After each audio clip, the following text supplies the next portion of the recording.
5. If Reform totally humiliate and wipe out Labour in Labour's stronghold, then the momentum towards the general election 3 years later will be remarkable.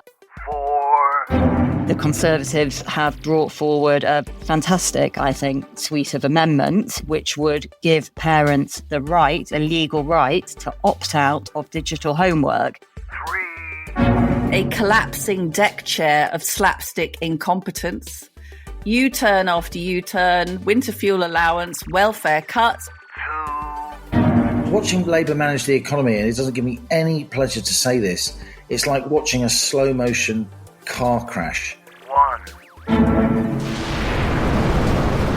We have liftoff. Welcome once again to Planet Normal, the Telegraph podcast with Allison Pearson. Hello. And me, Liam Halligan. It's the 85th anniversary of the Battle of Britain, when the Royal Navy and Royal Air Force so gallantly defended these islands as the Luftwaffe sought to break the UK's spirit. Yet an astonishing 65% of British adults under 40 don't know what the Battle of Britain refers to. So ineffective and lily-livered, it would appear, is the teaching of history in our schools. Plenty of patriotism on display in London last week during the Unite the Kingdom demonstration. Organised by former English Defence League leader Tommy Robinson, it was bound to attract criticism. Yet while there were some nasty skirmishes with police, at least some mainstream media commentary wasn't dismissive, seeing the march as an important landmark in British politics. Another landmark was the defection of sitting Tory MP Danny Krueger to Reform. A former Planet Normal stowaway, Krueger's a parliamentary thought leader with genuine heft. Other Tories will surely follow.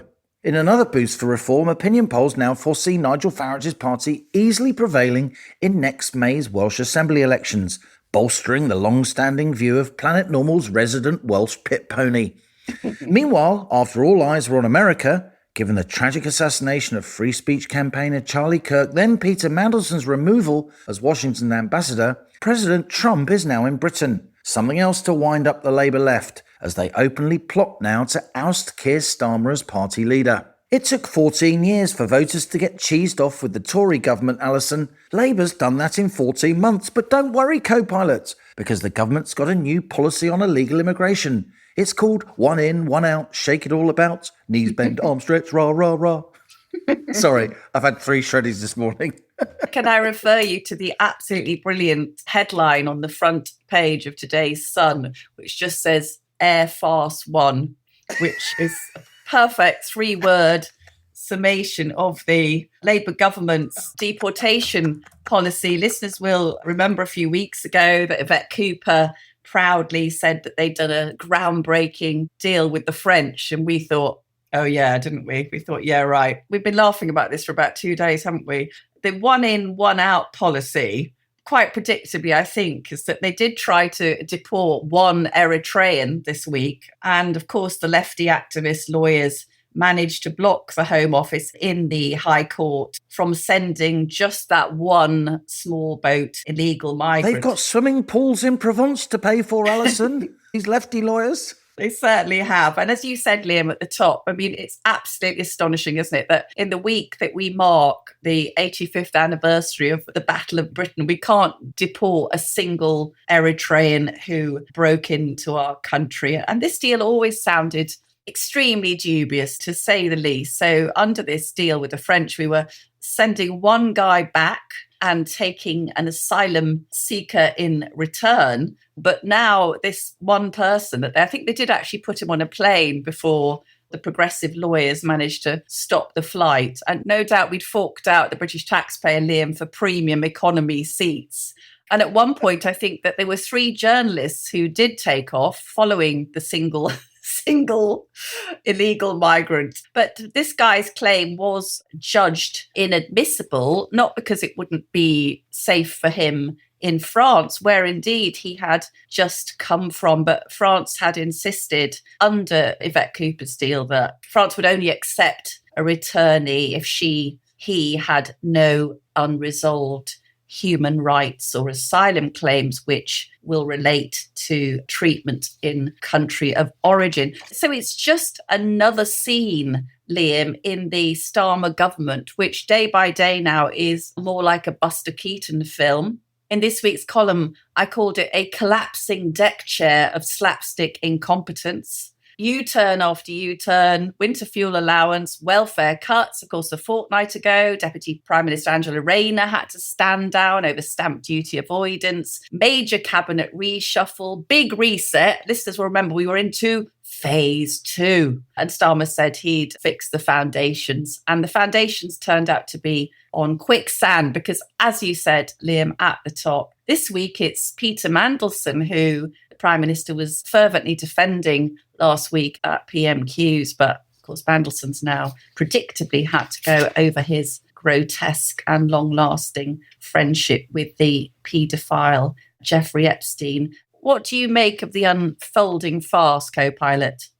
I think Keir Starmer's in genuine trouble, Allison. I mean, pundits are often accused of hyperbole, but the left is now openly plotting. The Labour deputy leadership campaign is basically a referendum, I would say, within the Labour Party and all their activists who, of course, have votes on Keir Starmer's leadership. That's how I would characterise it. I think he showed enormous misjudgment over Peter Mandelson. This time last week, of course, Kemi Badenoch was making progress. She's widely seen, even by her critics, within and beyond the Tory party, of having really knocked it out of the park when it comes to questioning Starmer on Mandelson. You know, before PMQs, it wasn't clear that Mandelson would go. After PMQs, it was definitely clear that he'd have to. That was because of Kemi Badenoch. But then she was absolutely blindsided, as was the whole of the press pack and the whole of the Westminster Village, with the defection of Danny Krueger. Not a household name, in fairness to him,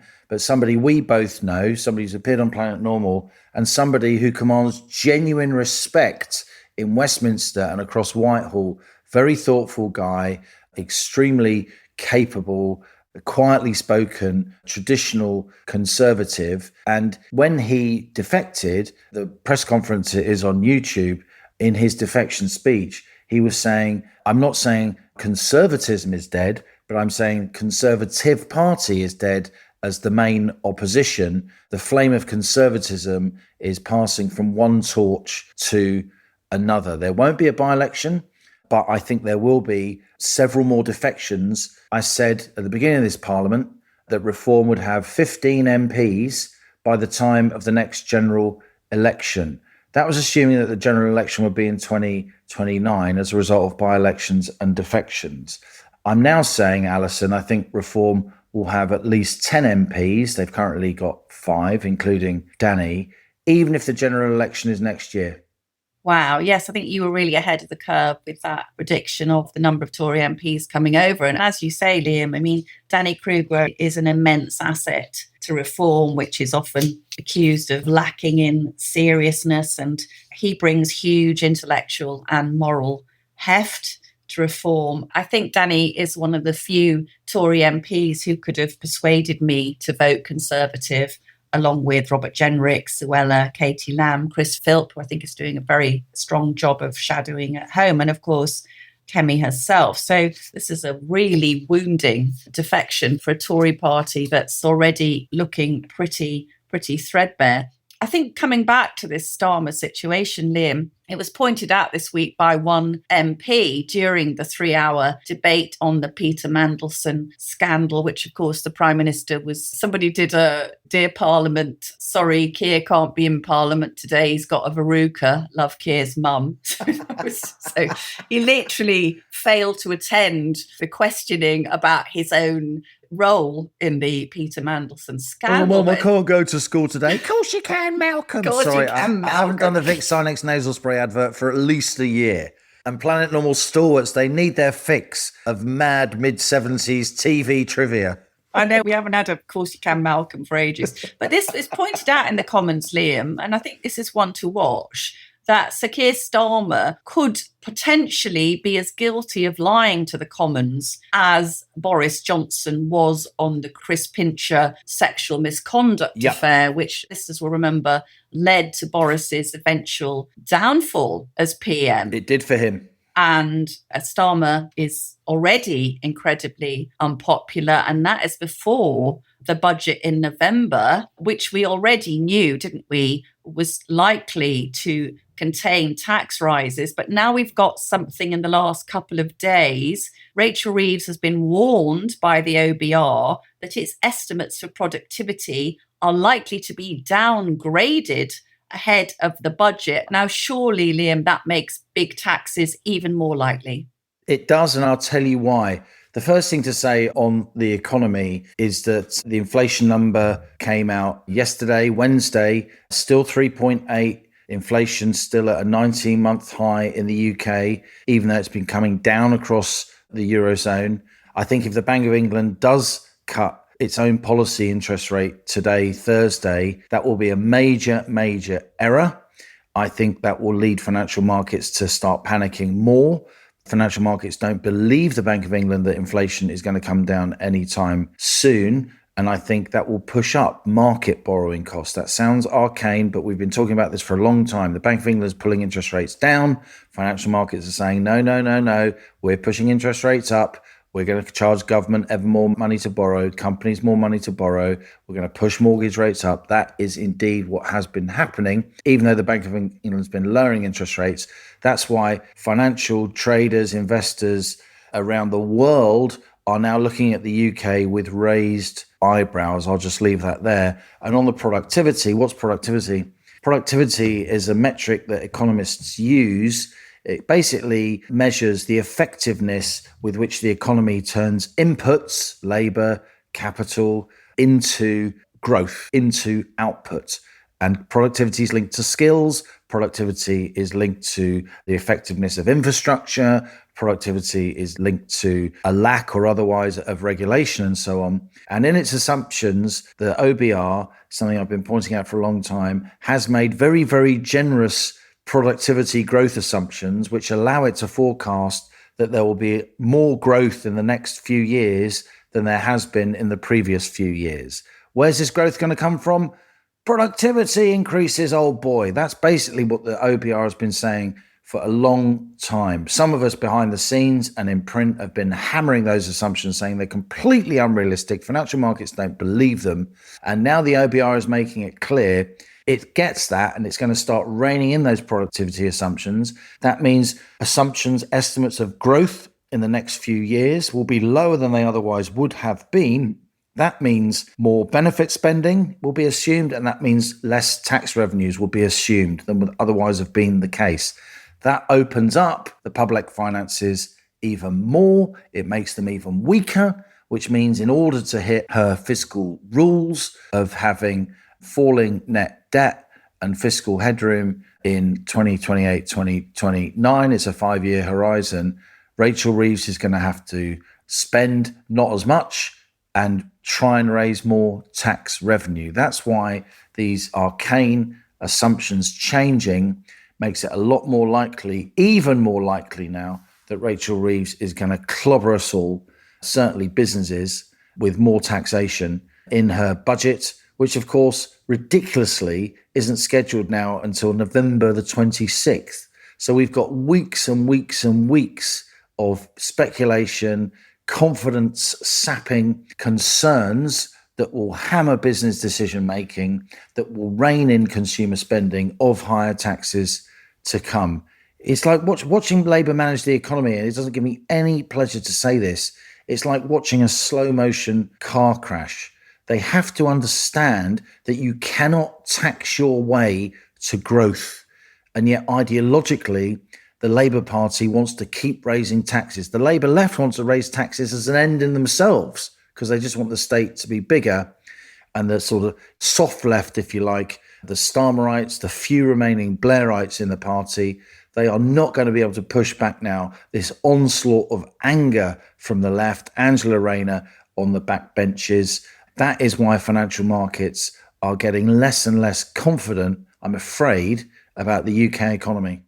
And there is talk, Liam, of Andy Burnham, the Mayor of Greater Manchester, Andy Burnham, being lined up as a successor to Starmer. As you said, he's even more left-wing than what we've got already. But this is a very interesting wrinkle, Liam, which I think is quite amusing. So Burnham would have to become an MP, really, to become Labour leader. Starmer, of course, is very unlikely to nominate Burnham as someone who could come and present a challenge to him. But the real issue now is there any such thing as a safe seat to give Andy Burnham, even if there was a willing Labour MP to give up a so-called Labour safe seat? I think that Reform would be presenting a really aggressive challenge, and that what a humiliation that would be if Burnham tried to get a Labour seat and it fell to Reform. But let's get back to the Welsh pit ponies predictions. Let's forget co-pilot Halligan's predictions.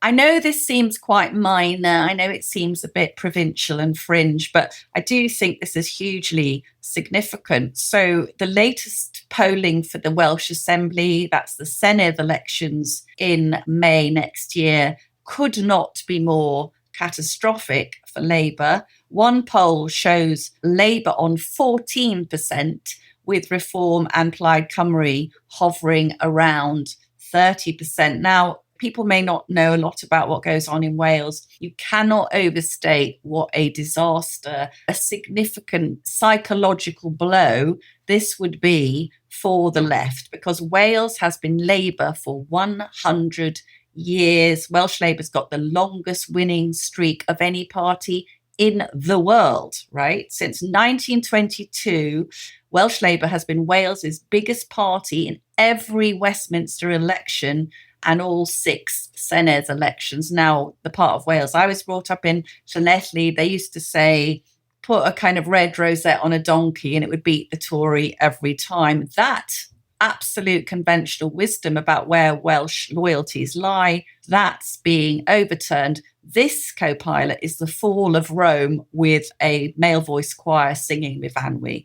And I don't think Starmer, if he's still in his job in May, could possibly survive such a seismic overturning. And also, next month, we've got the Caerphilly by-election for a Senedd seat coming up. Reform's got a very strong candidate in Llŷr Powell, hoping to get him on the rocket soon. And Llŷr, like a lot of Reform candidates, previously stood for the Tories. Now, I see May 2026. Planet Normalists is probably a bit fed up of me banging on about this, but I think this could be the first domino falling. So let's just think, Liam, if Reform totally humiliate and wipe out Labour in Labour's stronghold, then the momentum towards the general election 3 years later will be remarkable. And it will prove beyond doubt that Reform can not only pick off Tory seats, but it can take Labour in its allegedly strongest seats. And finally, a thought,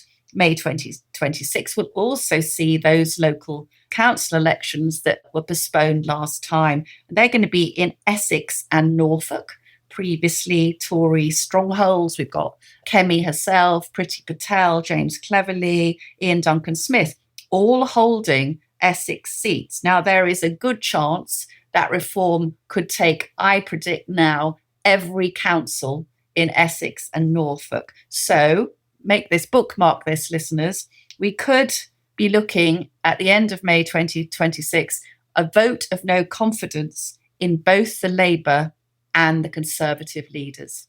I would say, Allison, while your predictions sound hyperbole, I can totally see the logic there. I don't think that you trust me, don't you? Come on. Well, no, I think there's definitely something there. I think this is a sort of seismic situation. Yeah. And if we just go back to where we started this episode of Planet Normal with that march in London on Saturday, I was actually there. I went along and I moved amongst the crowds and I talked to lots of people. I also donned my sunglasses and spent time among the counter-protests. There were several thousand people on what they styled themselves, which says a lot about them, an anti-fascist rally, as if the overwhelming majority of people at the Unite the Kingdom rally were fascists. It's an infantile use of the word. It reminds me of sort of, Rick in The Young Ones, when, yes. When the character had sort of stupid little badges and a student pigtails, and Rick Mail, of course, a comic genius, and he'd call everyone a fascist just because they stole the milk from the fridge or something that he thought was his. Completely mad. Just a couple of observations. I didn't do any proper reporting from those protests. Perhaps I should have. Perhaps I should have done that. Maybe next time I will, either offering reporting to a newspaper or just putting some stuff up on social media or on my When the Facts Change Substack. But some observations from the counter-protest. I was absolutely astonished at how many people on that counter-protest were wielding banners that showed they were teachers. They were teaching unions. People funded by members, people who work in the public sector. So that really quite shocked me, that you've got so many teachers who are so determined to have just one point of view, a point of view that I think is pretty ridiculous, as they were character assassinating to me. I took my sunglasses off and had quite a few conversations, some of them extremely aggressive, people screaming in my face about their views and me saying to them, can you not see the point of view of other people? I then switched over to the main event. I'm afraid I don't recognise police estimates that there were just 100 or 110,000 people on that march. There were many, many, many more than that. I would say getting on for 500,000. Looking at the aerial photographs, having been there myself, I did come across some pretty nasty people. I did get a sense that quite a few people were there. By no means a majority, a very, very, very small minority, but quite a few people were there because they wanted to get tanked up and maybe cause some aggro with the police. And of course, 26 police were injured, and that is a disgrace, and that should not be dismissed out of hand in any way. It's not fair on the police that they're there to police a legal demonstration, the organisers of which really went out of their way to stress must be peaceful, must be conducted in a civilised way. So that's completely unacceptable. Those people were there, but the vast, vast, vast majority of people I saw there, people with push chairs, people from all walks of life. I saw a lot of army veterans, people from the armed services more generally. I talked to people who were off-duty policemen. I talked to lots and lots of people from immigrant backgrounds who were there. I admired the Black Gospel Choir that sang Jerusalem at the end. Of course, a lot of the reporting of that was very, very negative. And of course, social media was full of people just saying they're fascists, end of, forget about them. But you can't forget about these people because they are ordinary, decent people for the most part. I then got on a train with some of the people who were travelling back from the demonstration, and so many of them just thought it was a great day out. They had a really nice time. They met lots and lots of people like themselves. And I think our kind of cultural elite, if I may call them that, I guess of which we are part, but we're kind of not really a part of it, are we, Allison? Because we've been often ostracised for our views. If they keep dismissing this issue as just something that will go away if people shut up about it, they are totally out to lunch. They are totally misinterpreting what's happening in this country to a deeply irresponsible degree. I think that's a brilliant description of it. And I know you filled me in, and we've had lots of listeners and Telegraph readers also giving their experiences. I do understand the caution, Liam, but I think it's a sign of how fast the Overton window of acceptable views is shifting. I would say even 18 months ago, respectable people would have kept well away from anything associated with Tommy Robinson. 18 weeks ago. Yeah. This summer was pivotal. Yeah, absolutely. So he was, I suspect actually it was after the Southport massacre when people were being branded far right. Keir Starmer said the protesters, and indeed obviously some very dangerous and violent people after the Southport massacre, but he said, oh, you're all far right thugs. And then a subsequent report found that there was no coordinated far right activity at all. It was mainly protests in areas which, guess what, Halligan, had been the most affected by migrants being seeded into their communities. Who could possibly have guessed that? But let's not forget, Tommy Robinson, he was a member of the BNP, a founder of the English Defence League, and has many criminal convictions. And there are still many people who wouldn't touch him with the barge pole. Including Nigel Farage. Absolutely. Well, if I had been in the country, to be honest, I would have been curious, but I would have hesitated to go. But nevertheless, as you said, thousands of people, regular people went. And why did they go? So I don't think a lot of those people were there for Tommy Robinson. I think they were there because they haven't been listened to. by successive governments. They were very upset. They've been ignored. They feel freedom of speech is under threat. Many had been very upset by the assassination of the magnificent free speech campaigner Charlie Kirk in Utah. They were also there because of concerns about the impact of uncontrolled mass immigration on our culture and on our towns and cities. And there was a wonderful speaker. Our listeners will remember the young lady, Courtney Wright. And Courtney was that plucky young girl who was sent home from school in disgrace for wearing a Union Jack dress to the Culture Day at her school in the Midlands. And Courtney addressed the crowd. Astonishing to see a girl, 13 years old.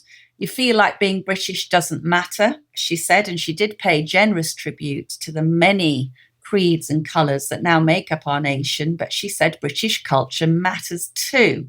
Even though I'm only 13, I already know how lucky we are to live in this country. Millions before us fought to protect it, and it's our duty to love it, respect it, and keep it strong. So that was a very, very terrific speech from a young British girl. Now, what I noticed, Liam, and this is a huge change, Nigel Farage, I think rightly, has distanced himself in the past from anything associated with Tommy Robinson. And I think that is the correct calculation, because no party hoping to form a future government and attract wide, sensible support can ever be tainted by racist associations. But this week, both Nigel Farage and Kemi Badenoch were invited to condemn the Unite the Kingdom rally as far right, and both refused to do so. I think that's well worth pointing out, Allison. I think that is a big change. And I remember when I saw Courtney Wright in that fantastic Union Jack dress, like so many people, I thought back to Jerry Halliwell's dress, of course, the Spice Girls, the 1997 Brit Awards, when we were able to celebrate our flag, when an ordinary girl from Watford, who was bestriding the world with her girl power band, brought a lot of pleasure to a lot of people. I remember I became the Financial Times' Spice Girl correspondent, literally. Even the fusty old FT was covering the Spice Girls. You've held some prestigious roles, I was also their Winnie the Pooh correspondent, but that's another story for another episode of Planet Normal. But the point I'm making to finish is this. Back in 1997, we were able to have a pop icon in a sassy Union Jack dress, and the country cheered. Now, 12, 13-year-olds are sent home for wearing the same dress. The difference is that back in 1997, net immigration was 50,000, and the country was relaxed, and the cultural elite was relaxed. Now, of course, net immigration has been way above 500,000 a year for quite a few years now, going above 1 million in a couple of recent years. That is the difference. It's not about immigration per se, it's about the pace of immigration. And in recent years, for far too many people across this country, totally understandably, the pace has become far too much.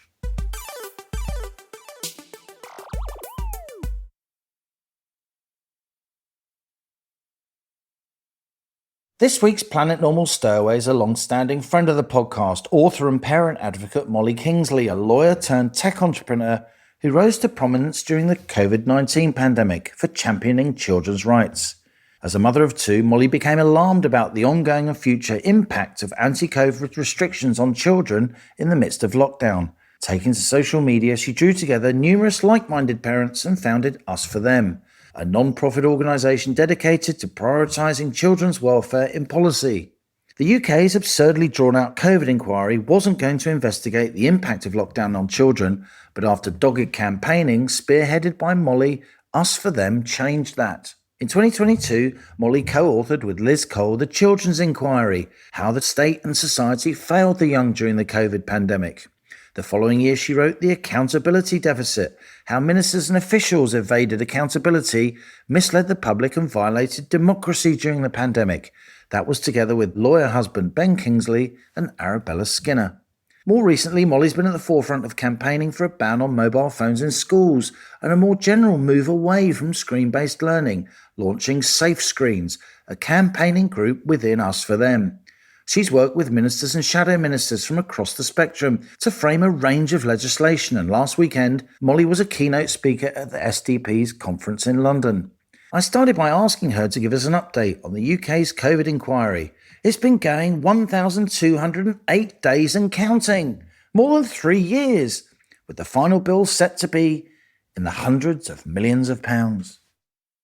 Yeah, slowly is how it's going. I need to be a bit careful here because I've been required actually to submit a witness statement to the inquiry, which is great because it means we have a chance of getting down on record some of what we saw and heard from a very large and very engaged network of parents, and also getting down on record insights and legal knowledge we've worked on since. But all of that said, the people I've dealt with the inquiry have been nothing but helpful and nothing but really pleasant. But it is just so slow, isn't it? It is an absolute behemoth of an inquiry. What are we in now? 2025. It started, I believe, in 2022. So it's 3 years in and it's barely over halfway. I think I'm right in saying we're now on module 5. Kids are module 8. That's not even the last module. If we're lucky, the children's module will be heard, I believe, sometime into early next year. I mean, you don't need me to point out that that is just hopelessly late for a cohort of children who will be, half a decade on from the pandemic by then. The Swedes did their inquiry in a few weeks. The Italians did their inquiry in a few months. Now, I know you're a trained lawyer. Your husband, Ben's a trained lawyer who very much supports and works with you with your campaigning. But this looks to me, Molly Kingsley, like a lawyer's bonanza paid for by us. Literally. So at the moment, in fact, these figures are probably out of date now, but they were the most recent ones I could find. The inquiry, whose total cost, by the way, is estimated to be anywhere between 200 and £500 million. Just let that sink in on a public inquiry. Total cost on lawyers, 55 million and 150 lawyers. Now, there's different ways of running public inquiries and you might be able to defend that. Personally, I think it's pretty indefensible, but one might be able to defend it if the inquiry was unearthing and tackling the really controversial topics. But at the moment, every indication is it is not. So there are an array of subjects which I believe many in the public remain very concerned, very exercised about. So, the whole area of the lab leak theory, of the ethical breaches. Was there informed consent for this vaccine program, given the coercion in some cases, certainly the pressure? The whole question about vaccine harms and Reform have called for an inquiry into excess death. Conflicts of interest, all things like that the inquiry has just studiously avoided. And in some cases, it has placed them explicitly out of scope. The one thing I would say as a slight caveat to that is it will be releasing, it's now said, its Module 2 report in November. That's really the key module. It was in itself, it's 2 years after that module was heard, but that was a module on high level, i.e. Westminster decision making, and it will be very interesting to see what that says and whether the fears that I've outlined are fair. Just before we move on, Molly, it strikes me again as an outsider, but albeit one who takes an interest. Of course, Planet Normal was really at the forefront of mainstream media outlets that were questioning lockdown. And, the co-pilot and I suffered for it. But it strikes me that the two really important questions we want out of this massively bloated, ridiculously funded inquiry are, how did lockdown impact children? That question seems to be buried. Certainly it hasn't even been addressed yet, and it only is included in the inquiry because of the efforts of you and other campaigners. But then an even bigger question is, should we do lockdown again? And yet no one in the inquiry seems to want to focus on that really big issue. Exactly. And in fact, more than that, it is that key issue, was the benefit of lockdown worth the harm? Yeah. Is one of the areas which has both expressly and implicitly been placed out of scope by the inquiry. I mean, I don't know if you remember, because it is coming on to 2 years ago now, but in Module 2, it was Rishi Sunak, I believe, who tried pointing out that we were nervous, reticent about lockdown on a QALY analysis. Quality adjusted life years, the way health professionals assess whether or not people should be, frankly, kept alive. Exactly. And it is a standard metric that is used in health interventions everywhere. And yet Hugo Keith, KC, the inquiry's lead barrister, was very, very brusque with Sunak and said, no, we're not looking at that. We're not concerned about that. Lockdowns were necessary, he said in another place, I believe, to Michael Gove. There was no doubt that, and I'm not directly quoting now, but this was suggested, there is no doubt but that we had to pursue this course of very aggressive interventions.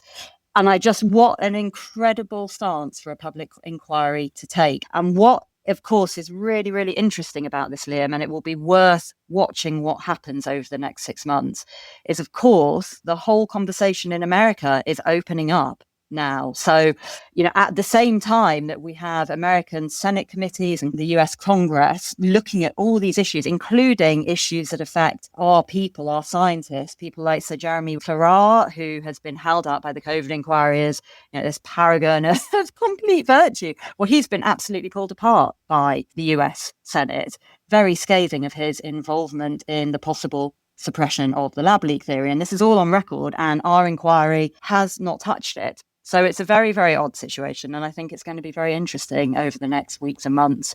I agree. I mean, Allison and I were electrified when one Jay Bhattacharya was basically appointed as, America's most senior medic within the presidential administration. Jay Bhattacharya, who appeared on Planet Normal very, very early during lockdown, saying things which at the time meant he was ostracized, despite him being one of the leading epidemiologists in the world, obviously a very, very prominent Stanford University academic. But, such is your nature, Molly Kingsley, that it's not just lockdown you've been looking at. Us for Them and other campaigning groups that you're involved with have also addressed another sort of third rail, and you're having huge success.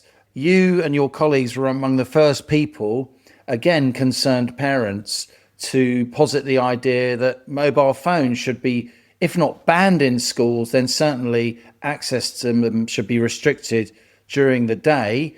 Sophie Windsor was another person who has campaigned on that area and indeed floated those ideas on Planet Normal. Seemingly improbable when you propose those ideas, they are now careening into the political mainstream. Where are we on this debate of mobile phones in schools and indeed the use of screen-based learning in schools? I think there's a few issues to unpick here, actually. So, our Screens campaign came about directly as a result of the pandemic, actually. It was a result of so many of us, just as parents, being so concerned about remote learning.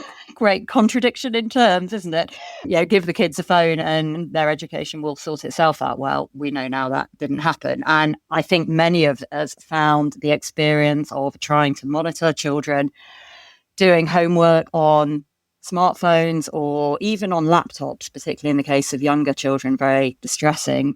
And that led us to create, it is part of Us for Them, it is under a separate brand, it is called Safe Screens.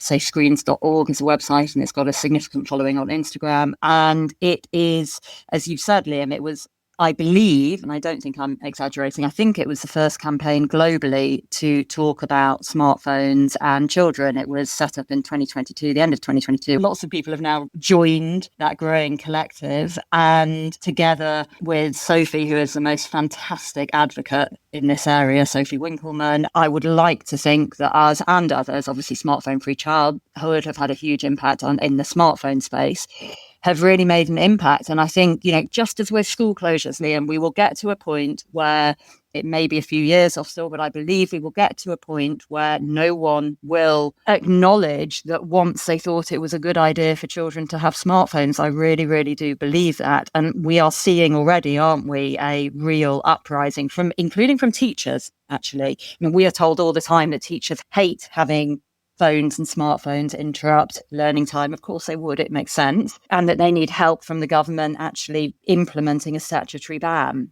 Kemi Badenoch has taken up your campaign. That is now Tory policy, isn't it? What are the prospects of it becoming law? To be honest, our campaign had a number of strands, of which a statutory ban in schools was almost, we thought, the low-hanging fruit. It is so self-evidently obvious. It is astonishing. It hasn't been done, study after study. Yeah, it's not universal. You can always get a study that points in the other direction, but you have studies in India and Belgium and Spain, here in the UK, that all show that learning outcomes in lessons are improved when mobile phones are banned. So it's surprising it hasn't happened. I think it's just a case of who gets there first. I think that will happen now. This Labour government are digging their heels in somewhat. They are a very pro-tech government, and they certainly haven't taken up the baton in, I think, the way a few of us hoped. But I think the conversation, really, the other strand of this, as you said, there's two strands. I think one is, what about smartphone use outside of school? We would say it's not enough to get the devices out of classrooms. We also need, as parents, we need help with smartphone use out of school hours. And there's a whole load of arguments, obviously, there. You know, the common retort, well, surely that's for the parent, which is a valid question. I think, it is a yes is the answer, but I think parents are struggling. I think many parents would appreciate a degree of help from government. Because parents are always pushing back, of course, against peer group pressure, aren't they? You know, your 12-year-old will say, well, everyone else has got a phone in the class, so I can't be the one left out because I'll be completely socially ostracised. And they've kind of got a point. This has got to happen all at once, hasn't it? Exactly. I think that's it. It's become a cohort problem, and it's really, really difficult. You know, we have this as one of our kids at the moment. It's very difficult if they are the only child. And actually, I should say, thankfully, we're not in position quite in that there's a lot of parents in the class who are very anti-smartphones. But, you know, it is hard. It creates a divide. You have one, do you don't? And I think actually many, many parents would appreciate, as I say, intervention. And I think it's a bit of a misconception here that any government intervention is, the nanny state, that it is somehow anti-libertarian. I don't think it has to be like that at all for this. So our solution, and it is a solution which was now starting to be talked about, Nigel Farage in the States a couple of weeks ago was, I believe, the first politician to really talk about it, is a solution that looks at the hardware. So instead of banning anything, you don't have to ban anything. But what you could do is you could create, in effect, a permissive regime that said, from now on, the products that are appropriate for children are ones that are safe. They're, kite marked as not having open-ended internet access. They don't have the addictive functionality. They don't have the apps. And if you did that, you would create a new product market. It doesn't have to be an aggressive, let's ban phones for all children framing of this. Kids can have so-called brick phones, as we say in slang. A phone where you can call your kid, they can call you. So parents can still feel that they know where their kids are. It's just the kids won't have open-ended access to the internet. That's exactly right. And you could have Brick Phone Plus. What we have suggested is almost a whitelist of acceptable apps. So, let's say banking apps. Would you have an issue with that if your child or 13-year-old had that? I don't think I would. Train timetables, things that are functional, that are helpful. Like we're not complete Luddites. Because they've got to learn the tech, right? Because this is their life. They've got to learn how to use tech to live. They have. But they don't necessarily need unlimited internet access. And of course, that could be very damaging. They don't. And there is a place for helpful technology. And we would say the same. You asked about schools and devices. And again, at the moment, it's being debated in the Lords this week. Actually, the Conservatives have brought forward a fantastic, I think, suite of amendments, which would give parents the right, a legal right, to opt out of digital homework. And it would also stop the digitisation of exams, which I just can't stress how important these issues are, certainly just to me as a parent. I know from what we see on our screens campaign to so many other parents too. And I guess the rationale is possibly self-evident that at a time we're all becoming very conscious of the proliferation of harms from smartphones, it's completely nonsensical to then give the child a smartphone in school. And, the stats on that are astonishing. I think it's 31% of primary school kids are now expected to have their own device for homework. Lots and lots of issues swirling around, Molly, that you're involved with. You also take a keen interest in politics. I ran into you at the SDP's conference in central London last weekend. You were a keynote speaker. I was also there as a journalist speaking from the platform on housing policy. Tell us what you said at the SDP. In particular, you were very concerned to stress the importance of independent thinking. I suppose the gist of what I was saying is just that the way I perceive it, and this is just my opinion, there seems to be a real dearth of truly courageous politicians. And I think I came into politics during the pandemic period. That period was perhaps the exemplar of years where courage was all but absent.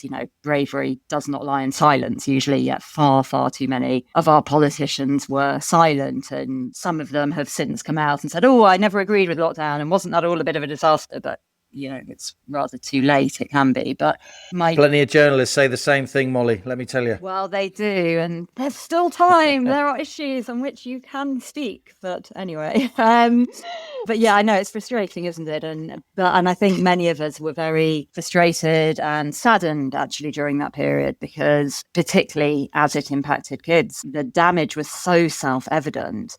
And so I think we had a tendency to rely on needing expert credentialism. We'll stop lockdown if you can show us the evidence. Where are the peer-reviewed studies showing that this is harmful? And as a parent, watching the harms play out in real time, that was just frustrating. And I think the other thing, of course, we saw during lockdown, this was relevant to what I was talking about at the weekend, was the short-term nature of the decision. So we grasp for the quick fixes, don't we? We're very reluctant to put the time in to actually think strategically about the structural changes that would be needed to really support, cater for and further the interests of our children and young people. Now, Molly, finally, since you became a sort of accidental campaigner, setting up Us for Them in May 2020, early in lockdown with Liz Cole, you and Liz, of course, wrote a book, The Children's Inquiry, very well received.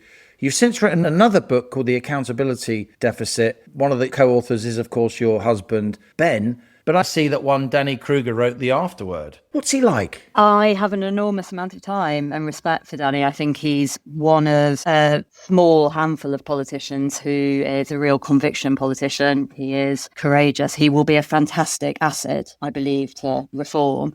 And just on the topics we've talked about today, actually, he has been one of the people who has spoken really candidly about the failings of his own government. That's obviously a Conservative government. It's a hard thing to do as a sitting politician in your party, what he talks about in that afterwards. And it is very candid. It's very honest. I think possibly because, as we've touched on, there has been a reticence of some media to cover this topic, possibly because some of the subjects discussed in that afterwards are still even now quite controversial. It has not perhaps received the coverage it could have done. So I do urge, I'm sure it'd be really of interest to many, many of your listeners. So I would urge them to take a look at it. Molly Kingsley, thanks so much for returning to Planet Normal. Thank you.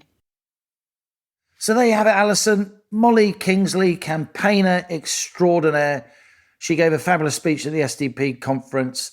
I was there. I moved seamlessly from the demonstration to their conference in central London because they wanted me to go up on stage and wang on about housing policy, which is, just what I love doing on a Saturday afternoon. Nobody better on the housing crisis than Halligan. And maybe slipping in a few Jerry Halliwell references as well, A few Ivor the Engine impressions.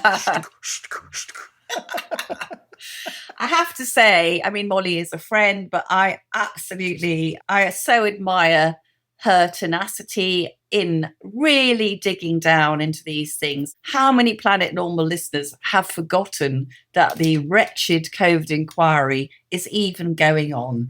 But there's Molly and Ben Kingsley, in fact, really constantly throwing in freedom of information requests, demanding to know the background to many of these allegedly some of them unethical decisions that happened. Astonishing, as Molly has pointed out, how much money is being spent on this, as you say, sort of, lawyer bunfest, with an inquiry, Liam, which appears to be moving towards a preordained conclusion. How much more damning a picture of how the British establishment works than with this. And let's just pause, actually, to praise, as you raised in that interview, without Molly, really, and without other campaigners working alongside her, the COVID inquiry would not even have had a module looking into the impact of lockdown on children, even though I'm sure many of us believe that children were the primary victims of lockdown. Children and young people, their lives and their educations blighted, even though they were at the lowest possible risk for the virus.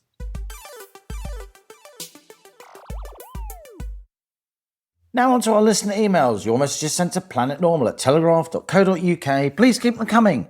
We learn so much from you, the citizens of Planet Normal. We've had a real bumper crop of excellent emails this week. I don't think we thank you enough for these just sort of wonderful thoughts and observations, but we really do appreciate them. Now, Liam, you'll be amazed to learn that we've had a very enthusiastic response to the Planet Normal Fill Your Pothole service. Can I just say I'm driving, okay? You can stand in front with a red flag. Or a pink one. You can still wear a hard hat. You can still have a high-vis jacket. I want a high-vis jacket. I'm driving. Anyway, listeners will think this is a joke, but co-pilot Hannigan is in quite serious negotiations at the highest levels of JCB. So don't think we're not coming to a hole near you. Anyway, Sarah says, "Dear Allison and Liam, wonderful to have both of you back after a well-deserved, if somewhat foreshortened break. I was very interested to hear about the JCB pothole machine. I look forward to seeing it in our neck of the woods. Realistically, however, given the state of the roads nationwide, it might take a few weeks to get around everywhere. So in the meantime, I've hit upon a plan," says Sarah, "which might help speed up the repair of potholes by the local councils. Basically, if every listener to Planet Normal were to take to the roads with a paintbrush and paint the flag of St. George in every pothole, no doubt many left-wing councils will suddenly find the incentive they need to do the necessary repair after all. As usual, many thanks for your sterling work in everything you do and helping us stay sane. Best wishes, Sarah." And Richard says, this is a great email, I think. "Hello, Allison and Liam. Thank you so much for your excellent podcast. In the left-leaning echo chamber we seem to exist in, it is always a pleasure to hear your views and your guests' opinions. Not far right, as we are all so often accused of being, just right. I was delighted to hear of your plans to borrow the JCB pothole filler to run the length of this crumbling aisle, attending to the cavernous caves that appear every week. Are our roads a metaphor for the conditions of this nation, I wonder," says Richard.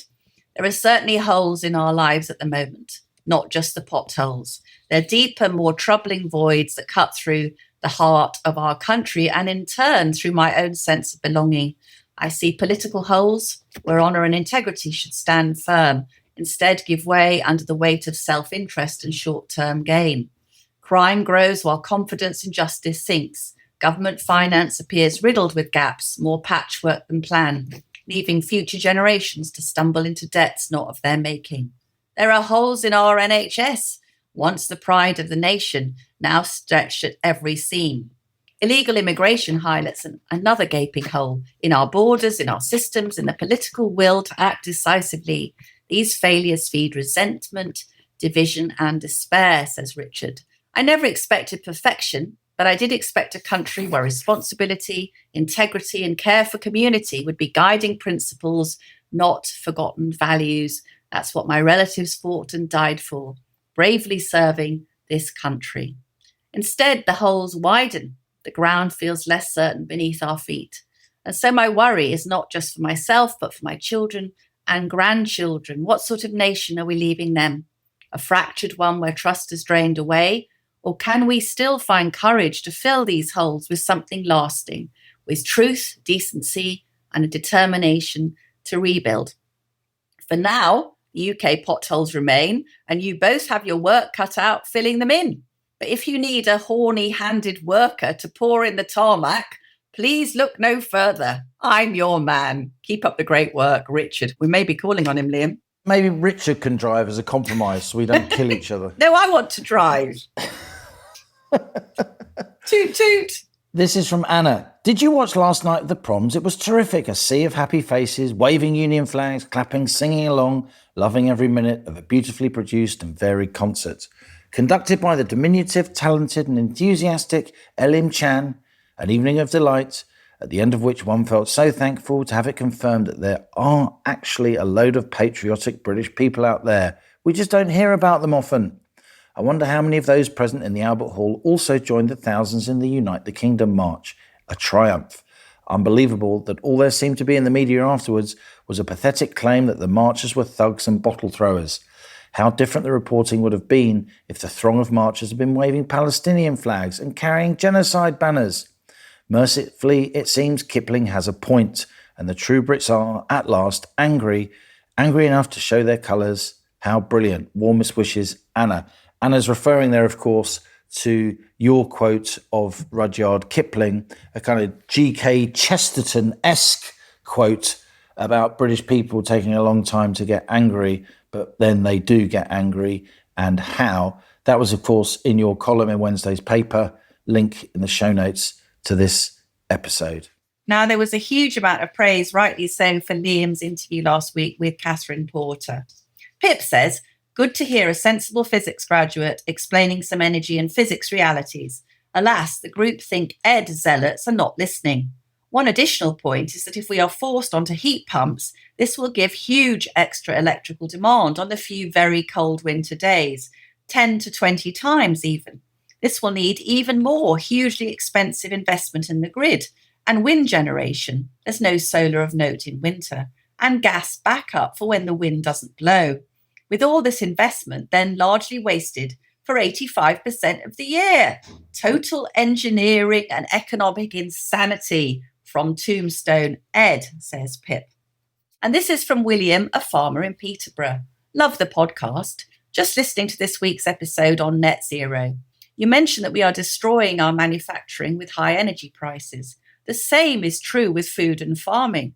Not only are we suffering too with high energy prices affecting the cost of fertilizer and distribution especially, but we are losing grade 1 land to solar farms, wind farms and rewilding schemes.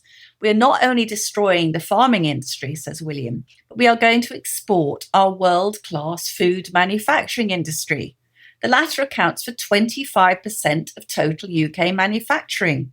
We are not reducing our carbon footprint. In fact, we are increasing it by moving it overseas to countries like Brazil that collectively are destroying rainforests at the rate of 86,000 hectares per day. That's an area 30% larger than the UK every year, i.e. British government policy is doing massive harm to the environment.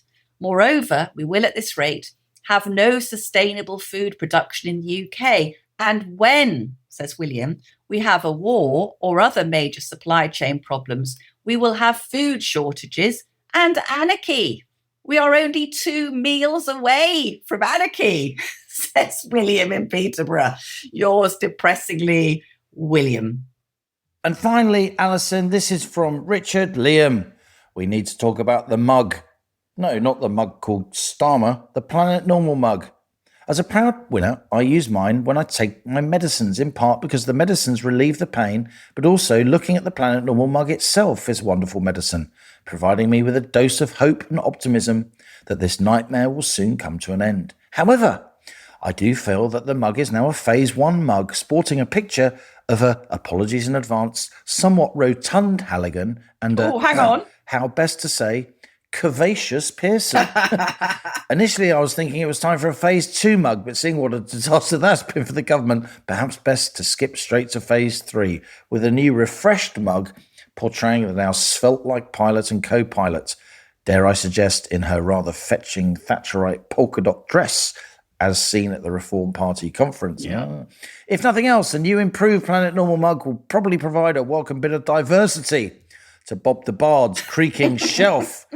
Keep providing us with our weekly dose of sanity and hope. Cheers, Richard, proud winner of a Planet Normal Phase 1 mug. And on that bombshell, that's it from Planet Normal. As we leave our sanctuary of sweet reason, our flying refuge of reasoned views, email of the week. It's your turn, Allison. Right, controversially, Halligan always gets across to me. I'm going to award a mug each to the two Richards. Richard 1 for the absolutely brilliant and thoughtful searching email on the wider metaphor of potholes in British society, and Richard 2 for suggesting that we've lost so much weight between us that we now need a slimline mug. For saying you look foxy in your Margaret Thatcher dress. So Richard 1, Richard 2, send us your postal address in an email with mug winner in the subject heading, and we will send you a rare as Rocking Horse Planet Normal mug. So please subscribe to Planet Normal. Please leave us a review. It helps other citizens of Planet Normal to find us. Thanks finally to our producers, Cass Ho, Louisa Wells and James Hodgson. Until next week, it's goodbye from me. And it's goodbye from him.